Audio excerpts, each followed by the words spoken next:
네, 오늘 먼저 여야 원내 대변인 모시고 토론 배틀 벌여보겠습니다. 박성준 더불어민주당 대변인, 최형두 국민의힘 대변인 나오셨습니다. 어서 오십시오. 네, 안녕하십니까. 반갑습니다. 자, 우리 법무부가 뭡니까? 법무부가 참 우리나라의 법을 지키는 것을 권장하고 또 법을 어긴 사람은 단호히 응징하고 그래서 준법부 혹은 영어로 하면은 영어로 디파트 오브 저스티스라고 되어 있습니다. 정의부입니다. 정의부. 정의를 구현할 수 있는 뭐 정의는 아니더라도 준법은 하는 정도의 장차관이 있어야 되는데 이 장관 후보자도 여러 그 범죄 혐의도 있고 그다음 의혹의 종합 세트라고 할 만큼 더군다나 자료 제출도 하지 않고 뭐 정언도 거부하고 정인 부르는 것도 거부를 했습니다. 다 막았고 차관은 또 어떻습니까? 차관은 지금 경찰이 수사 때 범죄 사실을 은폐했다고 지금 사과할 지경이 되었습니다. 이래가지고 어떻게 그 대한민국의 법무부가 법무부 역할을 하겠느냐. 저희들이 계속 추미애 장관 이후로 무법부 행진을 이어가려고 하는 것인지 아니 대한민국의 장차관 후보자가 이렇게 없는지 걱정이 태산입니다. 야당이 참 나라 걱정하게 하면 안 되는데 더구나 어제 뭐 이미 예고부터 그랬습니다. 정의는 하나도 할 수가 없었습니다. 박범계 후보자의 경우에 그 대전에서 지역에서 시의원 선거 때 공천 헌금 관련해서 좀 논란이 있었습니다. 그래서 그 정인을 불렀더니 안 된다 그랬고, 근데 그 관련된 분들은 그걸 사법적인 처리를 받았거든요. 그래서 명백한 사안인데 그 사안도 있고 또 무슨 사시준비생 폭행 문제라든가 또 자료 제출 요구했던 재산관계 문제 여러 가지 사건 문제가 있었고 또 무엇보다도 이분이 그 지난번에 공수처법을 통과시키는 과정에서 이른바 패스트트랙 선거 과정에서 야당 당직자를 폭행한 혐의로 지금 기소가 돼 있습니다. 재판을 받고 있습니다.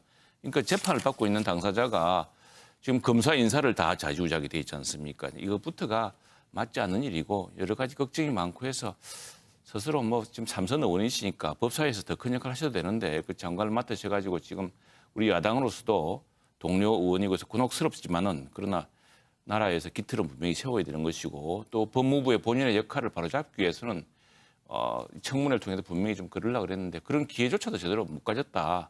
정언을 거부하고 정인을 거부하고 자료를 제출하지 않고 그런 걱정이 태산입니다. 지금 얘기하신 내용은 청문회 하기 전부터 이제 국민의힘이 얘기했던 거고 청문회를 어찌됐든 하지 않았습니까? 네. 청문회 해봤는데도 보고서 그렇습니다. 채택할 만하지 않았다 이렇게 그렇습니다. 판단하는 겁니까? 이 뭐 그 답변도 계속 그냥 넘겨갖고 예. 또 법무부 장관도 근데 법무부 차관 문제는 분명히 대통령한테 말씀하셔서라도 그런 범법 사실이 드러나고 더구나 범죄 사실을 숨겼다는 사안이 지금 경찰의 사과 발언이 나올 공식 사과가 나올 정도로 명백하지 않습니까?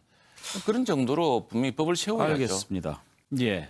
그 청문회 구조를 보면은 여당이 지금 의원이 더 많기 때문에 여당 의원들이 그렇다면 이 불러서 그걸 결백을 오히려 지금 우리 박 의원님이 말씀하신 것처럼 그 오히려 정인들에게 당신 정언의 모순점 이런 것들 이야기해서 그 사실 관계를 바로잡을 수가 있죠. 왜냐하면 청문회도 민주당이 압도적으로 숫자가 많습니다. 발언계도 훨씬 많고 이렇게 할 수 있었는데 그런 문제가 명백하다면 그렇게 할 수 있었는데 그 사실 자체가 거론되는 걸 싫어했기 때문이겠죠. 그러나 이건 사실 박범계 후보자가 그 법사위원으로서 국회의원으로서 오랫동안 주장해왔던 원칙과 도 어긋납니다. 과거 박범계 의원은 뭐 다른 장관 후보자에 대해서 할 때는 자료 제출을 안 하면은 자료 제출을 안 한다고 혼내고 또 자료 제출 앞으로 거부할 수 없도록 하자는 법안까지 내신 분입니다. 또 정인 역시도 필요하다고 한다면 그 정인은 다 해서 여야가 그 정인에 대해서 물어봄으로써 그 장관 후보자 여러 가지 그 비리 혐의라든가 자질을 평가하자고 하는 것인데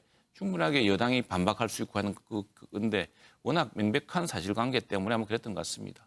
지금 아마 저 설 전에 아마 2월 9일 정도에 지금 일정을 맞추고 있는 것 같아요. 예. 왜냐하면 2월 1일부터 이제 2월 임시회의가 열리면은 교섭단체 대표 연설과 또 정부 질문이 있고 그 다음에 이제 우리 상임위에서 문화체육관광부 장관 후보자 청문회를 할 것 같은데 참 이 경우도 지금 걱정입니다. 자료를 제대로 제출할지 벌써 예. 이 우리 황 후보자는 그 전에 그 소셜 미디어 글들을 싹 다 지워버렸어요. 그런 것들이 보통 이제 당신의 그 정책적인 능력 또는 평소의 품성 이런 걸 볼 수 있는 좋은 자료고 또 그걸 가지고서 지금은 어떻게 생각하느냐 뭐 이렇게 따져볼 수 있는 근거인데 그 근거를 싹 다 지워버렸습니다. 지워버렸고 우리가 자료 제출 지금까지 보건대 자료 제출 요구했을 때 얼마나 자료를 제출할지 정인을 얼마나 오늘 박범계 장관 후보자한테 보았듯이 정인 채택에 응할지 걱정이 정말 이것도 태산입니다. 저희들도 사실 그런 의견을 제시한 의원들도 있고 우리 당 의원 중에도 또 이 청문회 제도가 지나치게 과거 민주당이 야당 때 했던 그 행태를 보면은 엄청났습니다. 지금 이거는 뭐 그래서 우리는 참 민주당 배우려고 하면 한참 가야 되는데 그런데 이제 분명한 것은 뭐냐면은 비공개하는 부분도 동의를 합니다. 왜냐하면 지나치게 이래가지고 요즘 사실은 좋은 분들 중에 쓸데없이 가족사가 드러나고 이럴까 봐 장관을 안 하려고 한다지 그래요. 않습니까? 예. 또 큰 손실이죠. 근데 지금 중요한 문제는 뭐냐면은 자료 제출은 반드시 해야 됩니다. 그러니까 미공개를 하더라도 야당이 요구하는 자료 제출 그걸 이제 비공개 조건으로 그 장관이 되지 않았는데 그걸 괜히 부당하게 활용한다 이렇게 하면 안 되니까 여러 가지 자료는 반드시 제출한다. 예. 자료를 제출하지 않으면 장관 청문 절차에 들어가지 않는다. 뭐 이런 규정을 두면은 알겠습니다. 비공개 문제가 해결될 것 같습니다. 간단히 아닙니다. 야당 우리는 지금 사실은 지난 21대 국회를 시작하면서 저희들이 당의 당론 1호 법안이라는 게 있는데 그게 코로나19 대책 법안이었는데 이게 포함된 내용입니다. 왜냐하면은 당시 저희들 강조했던 것은 지금 정부의 방역이라는 것이 국민의 자유와 국민의 생업을 제한함으로써 가까스로 유지해왔던 것입니다. 당연히 보상을 해줘야 됩니다. 어떻게 보상해 줄 것인가 이 문제인데 이제 재원의 문제겠죠. 그래서 홍남기 부총리가 우리 재정이 화수분이 아니다고 걱정을 했고 이게 왜냐하면 지금 지난번에 국회에서 이제 우리가 긴급 현안 질문을 했는데 대통령도 신년 기자회견 말씀하셨지만 백신 접종 효과가 11월쯤 나타난다고 합니다. 그렇다면 뭐냐면 앞으로 1년 동안 이런 상태가 가야 되거든요. 그렇게 될 경우에 엄청난 예산이 들 겁니다. 그러면은 이 예산 재원을 어떻게 조달할 것이냐. 저희들은 선제적으로 지금 민주당이 말하는 걸 보면 또 빚을 내자는 것 같은데 지금 우리 빚 규모도 상당하거든요. 그리고 이게 올 한 해 그칠 게 아니고 또 연장될 수도 있고 이렇기 때문에 우리는 지금 어떤 제안을 하고 있냐면은 지금 560조입니다. 우리 예산이. 예. 그중에 원래는 이 예산이 올해는 코로나를 극복할 것이다 보고서 모든 정상 예산을 이렇게 짜놓은 것인데 이 코로나 때문에 불용 예산이 많이 생기게 될 거고 불급 국가의 우선순위가 바뀌지 않았습니까? 그렇다면 우선 이 중에 한 20% 정도를 재편을 하자. 그게 100조입니다. 예. 그 예산 560조 중에 100조 정도를 재편해서 우선의 소상공인 대책이라든가 이런 것들을 좀 빨리 하자. 우리가 불효불급한 것은 좀 미루고 또 뭔가 장기적인 것은 조금 내년에 해도 되니까 지금은 당장 코로나라 죽거나 굶어 죽거나 마찬가지로 할 정도로 절박하니까 이렇게 하자는 예산 편성의 문제에 관한 것이 하나 있고 바로 이것 때문에 이제 저희들은 이 상태를 지속시킬 수가 없어서 백신을 그렇게 빨리 이야기한 거죠. 백신 예. 접종부터 돼야지만이 지금 이제 백신 접종이 되어서 효과 나는 시점이 이제 코로나가 진정될 것이라고 세계 어느 나라나 예상하고 있고 우리나라도 대통령께서도 말씀하셨고 질병청장도 11월쯤이라고 하니까 그 시기를 어떻게 버틸 것이냐. 그래서 그 재원을 어떻게 마련할 것이냐. 근데 제가 시장을 다녀보면은요. 또 많은 분들은 오히려 차라리 장기 저리로 좀 해달라.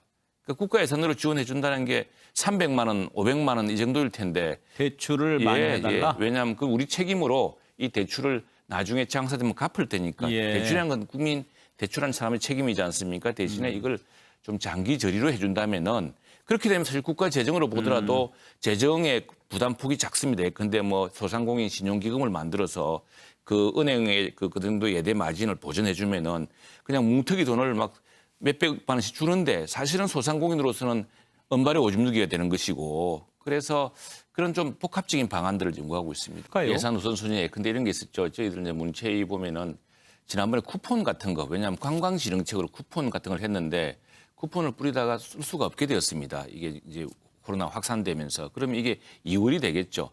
사실은 지난번에도 보면은 정부가 추경을 짤 때도 보면은 긴급 재난지원금 짤 때도 보면은 불용 예산을 일부 쓰고 있습니다. 저희들도 지금 뭐 도저히 안 되는 생사를 뜯어내자는 것은 아니고 한 20% 정도는 조정해 보려고 노력을 하자 목표를 가지고 예.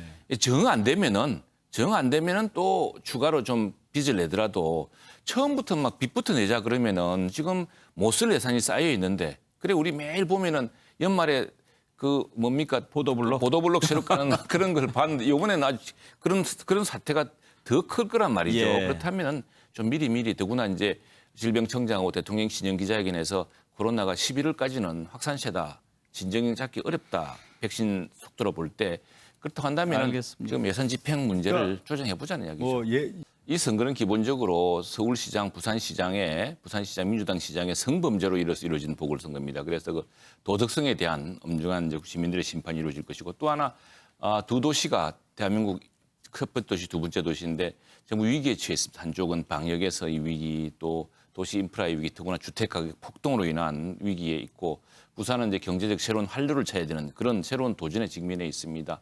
이 문제를 해결할 수 있는 그런 능력. 지금 저희들 많은 후보가 나와 있어서 좀 난립처럼 보이기는 하는데 저희들은 결국 나중에 팀 오브 라이벌즈라 그러지 않습니까? 각자가 다 저마다의 능력이 있습니다. 근데 안철수 후보는 어떤 게 강하고 오세훈 후보는 어디에 강하고 또 우리 나경원 대표는 어디에 강하고 그리고 김건식은 그렇고 뭐 다 이런 신인들은 또 어떻고 하는 그런 모든 역량들을 총결집할 수 있는 멋진 경선을 통해서 예. 모든 역량을 한꺼번에 서울시장이 누가 되더라도 그분들의 역량을 총합시켜서 이 도시의 위기와 도전을 극복할 수 있는 그런 대안을 만들어낼 겁니다. 예. 오늘 예, 고맙습니다. 감사합니다. 네, 감사합니다. 박성준 더불어민주당 대변인, 최형두 국민의힘 대변인과 함께 여야 토론 배틀 해봤습니다.